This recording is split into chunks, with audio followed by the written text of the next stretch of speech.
નમસ્કાર દોસ્તો, વિડીયોમાં ફરી એક વખત તમારું સ્વાગત છે।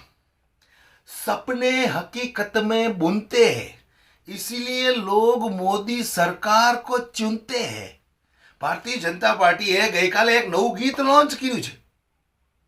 આવનારી લોકસભાની ચૂંટણી માટે હવે આ ગીત તમને ઠેર ઠેર સંભળાશે कि वे सपने हकीकत में बुनते हैं, इसीलिए लोग मोदी सरकार को चुनते हैं।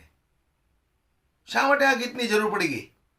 હવે તો ઘણા બધા લોકો એવું કહે છે કે ભાઈ રામ મંદિરનું ઉદ્ઘાટન નરેન્દ્રભાઈ મોદીએ કર્યું એટલે 2024માં નરેન્દ્રભાઈની સરકાર તો પાકી છે। તો પછી નરેન્દ્રભાઈની સરકારને આટલો બધો હજી ડર અંદર કેમ છે કે નવા નવા ગીતો લોન્ચ કરવા પડે છે? મેં કંઈક થોડાક દિવસ પહેલાં સાંભળ્યું હતું કે આરબીઆઈ ગવર્નર પાસે 28,000 કરોડ રૂપિયાની માંગણી કરી છે ચૂંટણી લડવા માટે। હવે એ લોકોને પ્રચારની ક્યાં જરૂરત છે? એમના ભક્તો જ એટલા બધા વધી ગયા છે કે નરેન્દ્રભાઈ કદાચ એક પણ રેલી ના કરે ને તો પણ લગભગ 99% 2024ની ચૂંટણી જીતી જાય એવું લોકોનું કહેવું છે।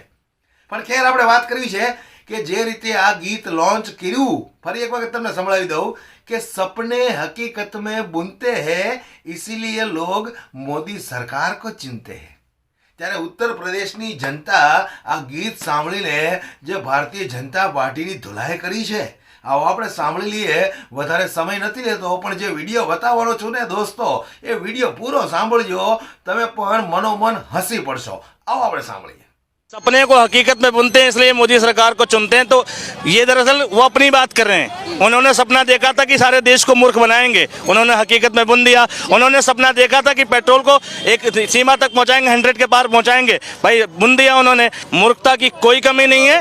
जहां लोग स्कूल हॉस्पिटल से ज्यादा मंदिर मस्जिद को प्रायोरिटी देते हो, उस देश के लोगों से उम्मीद ना करो कि वो देश के असल मुद्दों पे वोटिंग करेंगे। सरकार कह रही है छोड़ दीजिए सब कुछ, अब हम तुम लोग सपने देखिए, मैं पूरा करूंगा, पीएम मोदी की गारंटी है। यही तो दुर्भाग्य है देश का कि सरकार कह रही है छोड़ दीजिए, अब महंगाई हो रही है, तुम टेंशन मत लो, पैसा देते रहो, छोड़ दो हम पे, ठीक है। रोजगार नहीं है, तुम छोड़ दो, तुम्हें मुद्दे उठाने की जरूरत नहीं है। मीडिया से भी करिए, तुम्हें सवाल पूछने की जरूरत नहीं है।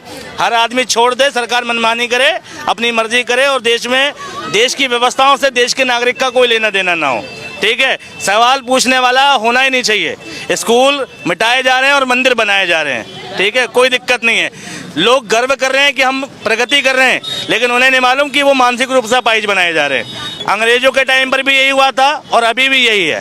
अंग्रेजों ने फूट डालो राजनीति करी और ये सरकार भी वही उसी नक्शे कदम पर है।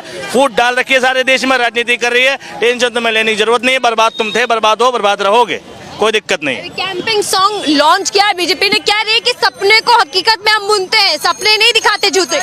सपने को हकीकत में बुनते हैं इसलिए मोदी सरकार को चुनते हैं। तो ये दरअसल वो अपनी बात कर रहे हैं। उन्होंने सपना देखा था कि सारे देश को मूर्ख बनाएंगे, उन्होंने हकीकत में बुन दिया। उन्होंने सपना देखा था कि पेट्रोल को एक सीमा तक पहुंचाएंगे, 100 के पार पहुंचाएंगे, भाई बुन दिया उन्होंने। कि मोदी जी ने कहा था कि भाई एक दिन, ठीक, हम कुछ नहीं करेंगे लेकिन सरकार में रहेंगे, ठीक है भैया। तो सपनों को बुनते हैं ना, हकीकत बुन रहे हैं वो। और हकीकत लोगों को मूर्ख बनाकर ही बुनी जा सकती है। इस देश में मूर्खता की कोई कमी नहीं है। जहां लोग स्कूल हॉस्पिटल से ज्यादा मंदिर मस्जिद को प्रायोरिटी देते हो, उस देश के लोगों से उम्मीद ना करो कि वो देश के असल मुद्दों पे वोटिंग करेंगे या देश में तरक्की की बात करेंगे। लेकिन कहा जा रहा है, देखिए गरीबों के सपने कितने पूरे कर दिए, शौचालय, राशन और पक्की छत दे दी, और क्या चाहिए? चलिए शौचालय राशन की बात कर लें, ठीक है, पक्के घर दिए, ठीक है। मोदी जी कहते हैं इतने करोड़ लोगों को पक्का घर दिया। एक व्यक्ति ऐसा गिनाए मुझे मोदी जी या मोदी जी की सरकार जो किराए पे रहता है और उसे घर मिलाओ। जिसका मकान, जिस पे अपनी जमीन थी, मकान बना हुआ था, चलो कच्चा पक्का अलग बात है, लेकिन था, ठीक है, उसको घर बनाने का पैसा दिया और उसमें भी 50,000 की कमीशन उस व्यक्ति ने दी है, चाहे निगम पार्षद को दी हो चाहे प्रधान को दी हो, ठीक है। तो पहली बात, ऐसे व्यक्ति को घर नहीं मिला जिसमें घर नहीं था। दिल्ली में इतने किराएदार रहते हैं, हमारे यूपी में इतने किराएदार रहते हैं, किसी भी किराएदार को 2.5 लाख छोड़ो 1 लाख भी मिला हो इस गवर्नमेंट में तो बता दो। और रही बात शौचालय की, ताली बजा दी, मतलब सहमत हैं आप लोग बातों से? और रही बात शौचालय की, 15,000 रुपए शौचालय के लिए दिए हैं, ठीक है। एक टैंक बनने का जो खर्चा है ना वो 30,000 रुपए है, गटर का टैंक, क्योंकि यूपी की कॉलोनियों में गटर का लाइन नहीं है, ठीक है, निकास नहीं है, तो यहाँ टैंक बनता है और टैंक बनने के लिए कम से कम 1000 ईंट तो टैंक में चली जाती है। 1000 ईंट की कीमत जो है 6 से 7 हज़ार है, ठीक, पर उसमें मटेरियल लग जाता है, ठीक है, तो 25-30 हज़ार तो टैंक में लग जाते हैं। तो भैया 15 हज़ार में शौचालय बनेगा कैसे, ये बताओ मुझे। और अगर वास्तव में शौचालय मोदी जी ने बनवा के दे दिया तो पहले लोग कहाँ थे? पहले लोग क्या सड़कों पे थे? शहरों में शौचालयों की दिक्कत नहीं थी, गांव में थी, और गांव में भी दूसरे कारणों से थी। ऐसा नहीं था कि वो लोग सक्षम नहीं थे कि शौचालय बना नहीं सकते, ठीक है, अवेयरनेस की कमी थी। अवेयरनेस के मामले में काम किया मोदी जी ने, ठीक है, और उसमें भी भ्रष्टाचार है। देखिए आज ही उत्तर प्रदेश आए हैं, बुलंदशहर को सौगात देकर गए हैं, बड़ी बड़ी, वहां से क्या कर गए हैं कि मैं चुनावी बिगुल नहीं फूकता, मैं विकास का बिगुल फूकता रहता हूँ। बस मैं एक बात जानना चाहता हूँ, हमारे यहाँ एक घटिया से घटिया नेता आ जाए, छोटे से छोटा नेता आ जाए तो गलियां सज जाती हैं, टेंट लग जाते हैं, वो घोषणा करके जाता है, 1 साल बाद 2 साल बाद वो गली भी बन जाती है, नाली बन जाती है। थोड़ा बड़े लेवल का नेता आ जाए तो 1-1.5 किलोमीटर की सड़क बन जाती है, ठीक है, और बड़ा मंत्री पद का कोई नेता आ जाए तो भैया 10-12 सड़कें बन जाती हैं। मैं कह रहा हूँ पूरे भारत में रामलला आ गए, ठीक है, और उत्तर प्रदेश में राम जी आ गए, तो पूरा उत्तर प्रदेश की सड़कें बन जाएंगी कि नहीं बन जाएंगी? मोदी जी से सवाल है भाई, जब राम जी आ गए तो पूरे उत्तर प्रदेश की सड़कें, कॉलोनियां, गलियां, नालियां बन जानी चाहिए ना, या भगवान के आने से पहले ही बन जानी चाहिए थी? टाइम लगेगा ना, थोड़ी टाइम लगेगा ना, 9 एकदम एक दिन में तो नहीं होगा वो।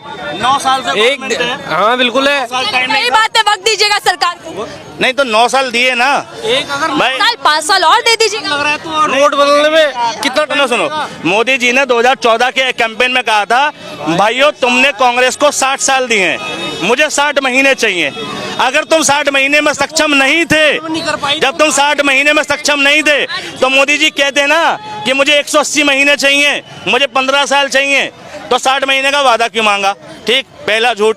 दूसरी बात ये कहा था कि विदेशों में काला धन है, अगर वो काला धन आ गया तो मुफ्त में इस देश के गरीब को इतना पैसा मिल जाएगा, 10-15 लाख रुपए मुफ्त में मिल जाएगा, 15 ठीक है, बोलिए 15 की बात, ठीक है, 15 लाख मिल जाएगा। याद है आपको? हाँ जी हाँ। क्यों इस देश का वासी नहीं हूँ क्या? मीडिया वाले की तरह अपना देश नहीं बदलता हूँ, मैं एक ही देश का वासी हूँ। मेरा मीडिया को इतना क्यों कोसते हैं? मीडिया से गंदा कोई है ही नहीं मेरे देश में, चलो यार। मीडिया को भी कोसा जाता है, कहा जाता है कि दलाली। हाँ, मीडिया भी बिक चुकी है, मीडिया भी बिक चुकी है, जो दिखाया जाएगा वही दिख रहा है। बीजेपी चल रहा है, सब करेक्ट कर दूं, काम कर रही है सरकार। हाँ, सही है, सरकारी मीडिया बिक चुकी है भाई साहब, सरकारी मीडिया बिक चुकी है, ठीक है। बता रहे हो, लेकिन आप क्यों कह रहे हैं मीडिया बिक गई? बताइए, मोदी जी का डंका बज रहा है तो मीडिया तो दिखाएगी। आप कहीं भी देखिए, इधर कहीं भी जाइए, कोई भी न्यूज पे कोई भी कुछ भी खोलिए, NH24 के न्यूज 24 खोलिए, कुछ भी खोलिए, देखो हमें भी दिक्कत हो रही है, हम लेकिन बोल नहीं रहे। आज के टाइम में बोलेंगे तो हम कल कहाँ होंगे हमें भी पता नहीं है, अब मैं कहाँ हूँगा। ये क्या डर है, क्या माहौल, मतलब माहौल एक डर वाला? आज डर है, किस चीज का डर? बीजेपी सरकार का डर है।